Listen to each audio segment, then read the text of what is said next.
ನಮಸ್ಕಾರ. ನನ್ನ ಹೆಸರು ರೋಹನ್ ಭರತ್ಚಂದ್ರ. ಇವತ್ತಿನ ಬ್ರೇಕಿಂಗ್ ನ್ಯೂಸಿಗೆ ಸ್ವಾಗತ. ಇದು ನಮ್ಮ ದೇಶದ ಫೈನಾನ್ಸ್ ಹಾಗೂ ಎಕನಾಮಿಕ್ ನ್ಯೂಸು.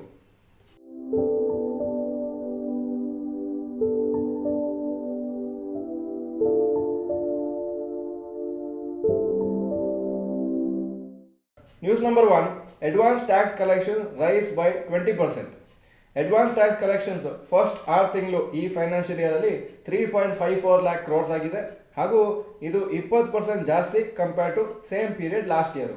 ಕಲೆಕ್ಷನ್ಸ್ ಇನ್ನೂ ಸ್ವಲ್ಪ ಜಾಸ್ತಿ ಇರ್ಬೋದು, ಯಾಕಂದರೆ ಗೌರ್ಮೆಂಟ್ ಡೇಟಾ 11:30 PM 15 ಸೆಪ್ಟೆಂಬರ್ವರೆಗೂ ಅಪ್ಡೇಟ್ ಆಗಿದೆ. ಇದಾದ್ಮೇಲೂ ಕೆಲವರು ಪೇಮೆಂಟ್ ಮಾಡಿರ್ಬೋದು. ಕಾರ್ಪೊರೇಟ್ ಟ್ಯಾಕ್ಸ್ ಅದರಲ್ಲಿ 2.8 ಲ್ಯಾಕ್ ಕ್ರೋರ್ಸ್ ಕಲೆಕ್ಟ್ ಆಗಿದೆ. Personal income tax 74,481 crores collect ಆಗಿದೆ. ಟೋಟಲ್ ಗ್ರಾಸ್ ಟ್ಯಾಕ್ಸ್ ಕಲೆಕ್ಷನ್ಸ್ 15 ಸೆಪ್ಟೆಂಬರ್ವರೆಗೂ ಏಪ್ರಿಲ್ 1 ಈ ಫೈನಾನ್ಷಿಯಲ್ ಇಯರಲ್ಲಿ 9.85 ಲ್ಯಾಕ್ ಕ್ರೋರ್ಸ್ ಆಗಿದೆ ಹಾಗೂ ಅದರಲ್ಲಿ 1.22 ಲ್ಯಾಕ್ ಕ್ರೋರ್ಸ್ ರೀಫಂಡ್ಸು ಕೊಟ್ಬಿಟ್ಟಿದ್ದಾರೆ. News number 2, changing trends in car sales. Car sales over the years ಯಾವ ಥರ ಚೇಂಜ್ ಆಗಿದೆ ಅಂತ ನಿಮಗೆ ಕಾಣಿಸುತ್ತೆ. ತುಂಬ ಇಂಟ್ರೆಸ್ಟಿಂಗ್ ಡೇಟಾ ಇದು. SUVs ಅಂದರೆ ಸ್ಪೋರ್ಟ್ಸ್ ಯುಟಿಲಿಟಿ ವೆಹಿಕಲ್ಸ್, ಸ್ವಲ್ಪ ದೊಡ್ಡ ಕಾರ್ಸು ಮುಂಚೆ ಬರೀ 14.6% ಆಫ್ ದ ಟೋಟಲ್ ಸೇಲ್ಸ್ ಆಗಿತ್ತು. ಈಗ ಫೈನಾನ್ಷಿಯಲ್ ಇಯರ್ 2023-24 47.3% ಆಗಿದೆ.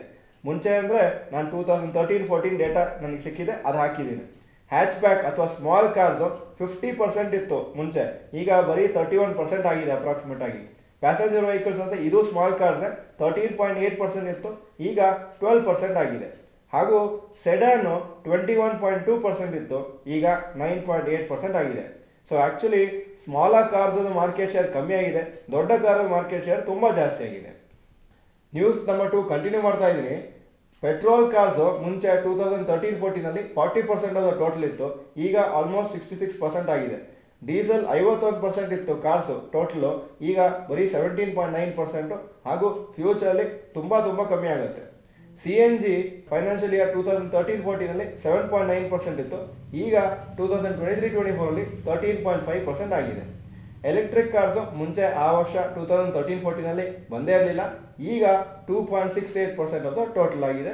ಸೊ ಈ ಪೆಟ್ರೋಲು ಮತ್ತು CNG ಎಲೆಕ್ಟ್ರಿಕ್ ಜಾಸ್ತಿ ಆಗಿದೆ, ಡೀಸೆಲ್ಲು ವರ್ಷ ಕಮ್ಮಿ ಆಗ್ತಾ ಬಂದಿದೆ. News number 3, Tatas to invest ₹200 crore for semiconductor testing.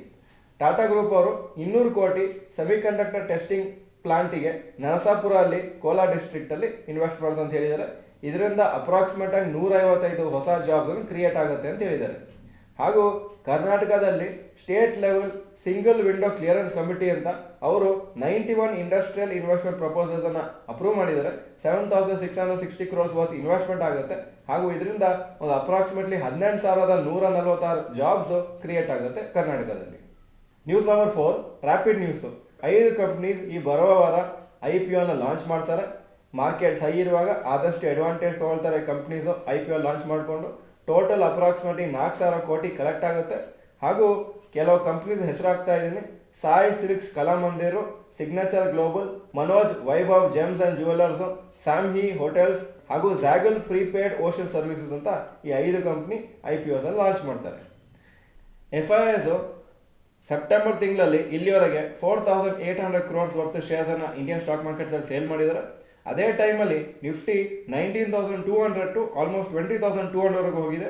So FIIs sale ಮಾಡ್ತಾ ಇದ್ರು, DIIs ಮತ್ತು ರಿಟೇಲ್ ಇನ್ವೆಸ್ಟರ್ ಸಪೋರ್ಟ್ ಮಾಡಿ ಮಾರ್ಕೆಟನ್ನು ಮೇಲೆ ತಗೊಂಡೋಗಿದ್ದಾರೆ. ಇದು ಇವತ್ತಿನ ಬ್ರೇಕಿಂಗ್ ನ್ಯೂಸು. ವಿಡಿಯೋ ಚೆನ್ನಾಗಿದ್ರೆ ಲೈಕ್ ಬಟನ್ ಪ್ರೆಸ್ ಮಾಡಿ ಹಾಗೂ ವಿಡಿಯೋ ನಿಮ್ಮೆಲ್ಲ ಫ್ರೆಂಡ್ಸ್ಗೂ ಕಳಿಸ್ಕೊಡಿ.